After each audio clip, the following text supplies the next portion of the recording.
সম্মানিত সুধী, আসসালামু আলাইকুম। আমি আসলাম আমার বাগানে। গতকাল এসে দেখলাম যে আমার বাগানে এই কোনাটা দিয়া অনেকখানি জাল চুরি করে নিয়ে গেছে। মানে বাগানের বেড়া চুরি করে নিয়ে গেছে।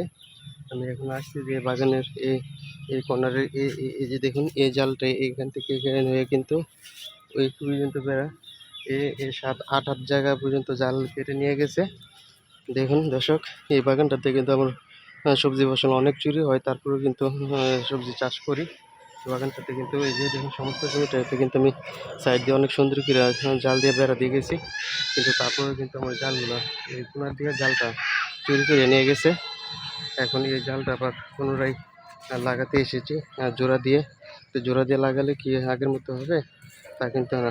যদি জাল কারো অল্প একটু পরিমাণে প্রয়োজন পড়তো আমাকে কিন্তু বললেই হইতো, আমি তাকে দিয়ে দিতাম। কিন্তু এই জালটা এই কোনো জালটা চুরি করে নিয়ে যাওয়াতে কিন্তু অনেক শিয়াল কুকুর এসে ভিতরে গিয়ে কিন্তু বাগানের অনেক মাটি আস্তে মাটি উঠে কিন্তু অনেক মোটামুটি অনেকটা ক্ষতি করছে, এবং মুরগ ঢুকে কিন্তু এই পাশটাতে কিন্তু আমি ইয়া লাগাইছি, মানে মূলা বিচি লাগাইছি। এখন খেরগুলো কিন্তু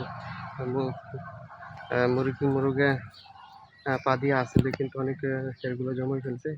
যে সময় নিচে শসা এবং সিম এগুলোতে কিন্তু মুরগি ঢুকে কিন্তু ক্ষতি করতেছে।